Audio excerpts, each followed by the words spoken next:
Okay, so I'm really glad that you want to know how I go about with unwanted circumstances. Now, this is just the way I have figured out to do it. I always test everything and see how things go, and as they test out well, I just keep doing and I keep repeating them. And that is what you'll learn to do. You'll learn to see what techniques kind of work for you to help you get you where you want to be. So when I deal with unwanted circumstances, I have 3 mindsets that I deal with. Now, these mindsets means I instilled them. How did I instill them? Well, pretty much with the 3-step technique. What I do is everything that I didn't want that was going on in my life, that I had a low vibe emotion to, I did the 3-step technique and made it all drop down so I didn't have any low emotional vibes towards those things. Okay? And then what I did is I learned how to look at those situations and do 3 things. I either made good come from it, kept the big picture in mind, or I always just assumed the best motive, the best results. And by doing that, my brain started to look at all unwanted circumstances just in that way, because I trained it to do that, and then finally it started to automatically do that.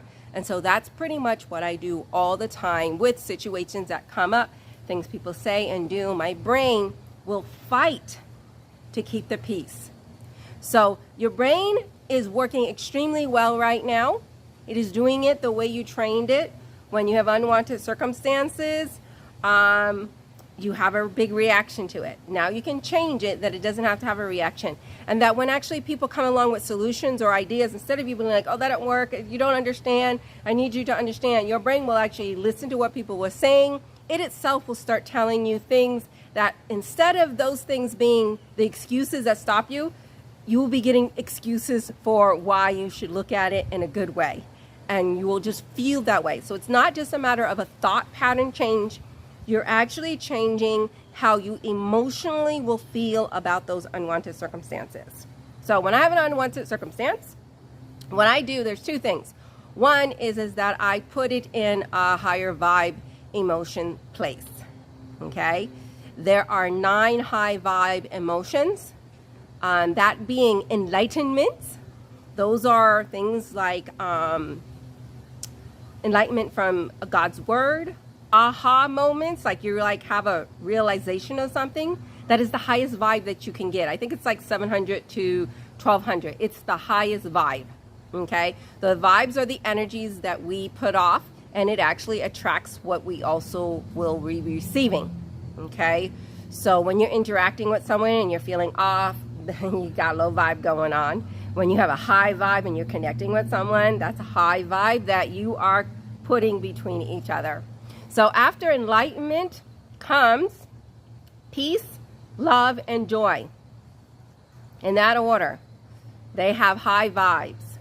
After enlightenment, peace, love, and joy comes reasoning, acceptance, and willingness, followed by neutrality and courage.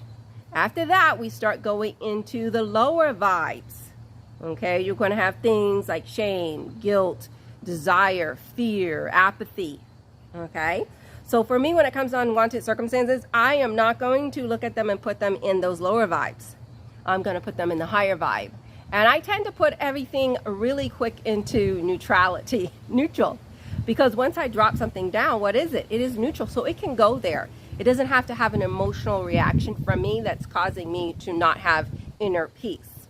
So I try to put it right in there. Courage is also a good one because now you have the courage, you're facing something and you're moving beyond it. So courage is also a really nice place to dump things. But I usually put everything into neutrality. I don't care what it is. I put it into neutrality until I make something from it or assume something or I see the big picture. Then I can put it into another vibe of how I feel about it. Okay? It could be how you feel about a person, here how you feel about the situation. Is it a situation that's making you grow? It's giving you courage? Or is it a situation that you actually was able to reap some joy from it or enlightenment from it? Okay? So now, in order to stay in touch with your emotions, what you're going to do is whenever you have these aha moments, enlightenment, courage, you're going to not just go over them, you're going to embrace them. So when you have an aha moment, you're like, oh, yeah, I feel so good. Now, we're not talking about a manic state where you're just off doing stuff and you're not really being productive, or it turns into something where you're going down into a dismal spiral afterwards. We're talking about an enlightenment. It is uplifting. It is a realization. You make changes and it brings in good. So once you have something like that, remember the feeling so that you can learn to attach it to other things. Because that's what you can do. You can borrow emotions. That's what I call it. Borrowing emotions. It means that something that made you feel this way, you can bring it in and borrow the emotion. It's awesome. Okay? So the higher vibrations we want of emotions, we want to utilize those. The brain may be used to using lower vibe emotions more. We want the higher vibe emotions so that no matter what comes through, your brain is going to stay in a higher vibe state. When you're in a higher vibe state, what do? You're more active. You do more things. You're more motivated. You see things positive. Okay?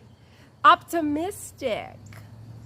So the higher vibe, even with unwanted circumstances, if you keep them up in the higher vibes, you cannot help but to feel okay and at peace and inner contentment despite the things that are going on. The other thing I learned to do is to compartmentalize. Okay? I think they say men can do this really well.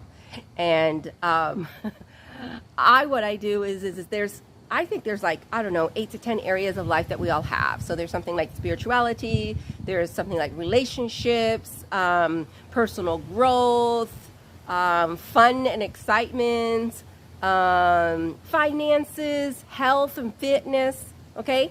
We have all of those aspects in our lives. And what we tend to do sometimes, the brain has been trained that if one of those areas get out of skewered, we just focus on that and we negate all the other things that are still in existence, that are still happening. But we're just focusing on the one area and our vibe just plummets. Okay? So compartmentalize.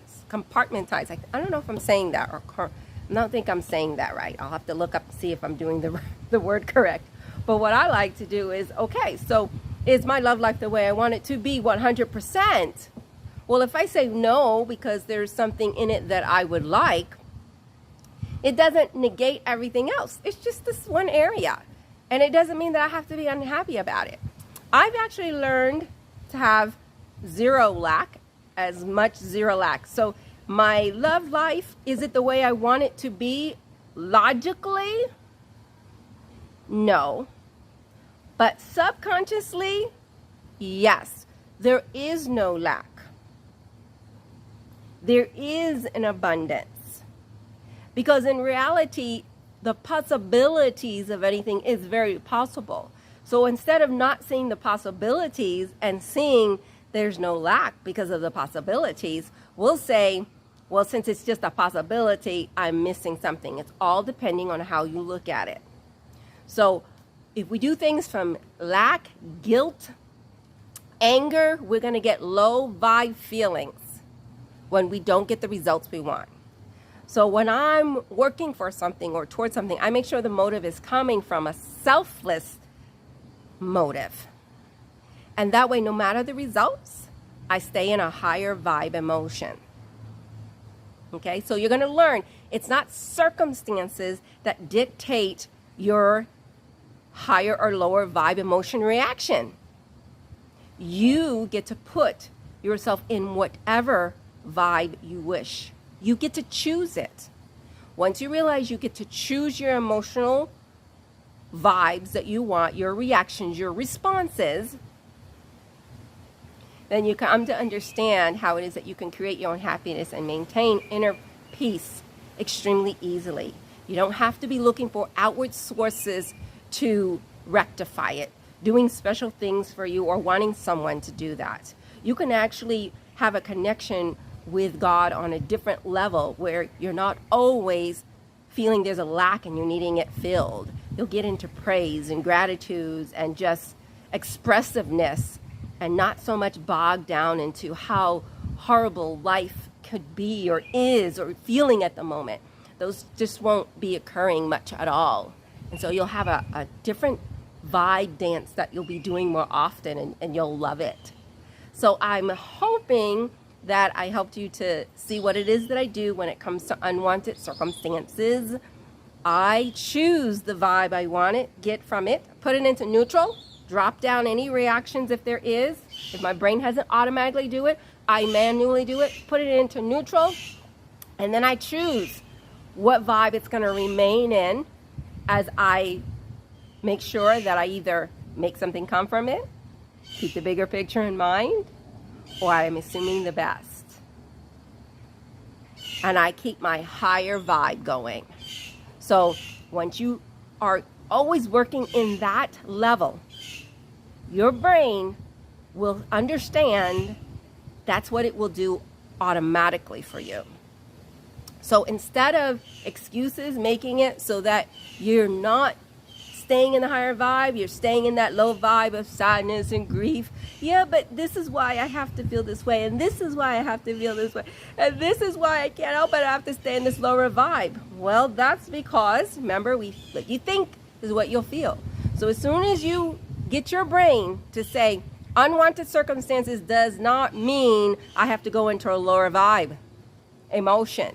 Once we understand that, and we can choose one of the higher 9 vibes to remain in, think that way, you will start to remain feeling that way. That's the emotion that your brain will give you.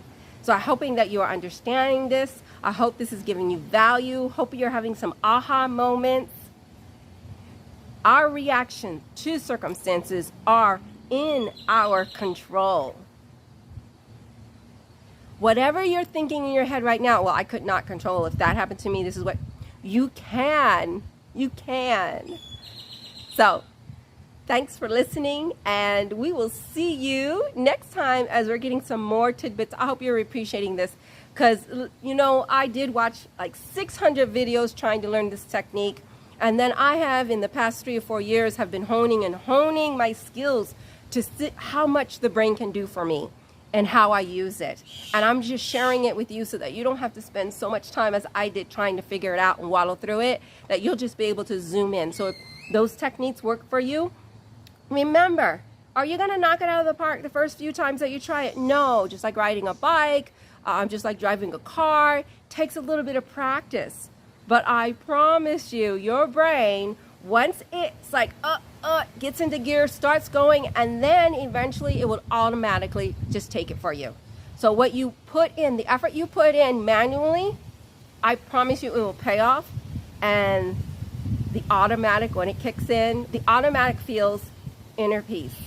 You will not be reacting things. Things will happen and you'll be like, I was so calm, I'm so at peace. And this is what my brain thought about it. And this is how I felt about it. And it will start to amaze you how there are many things that can be going on.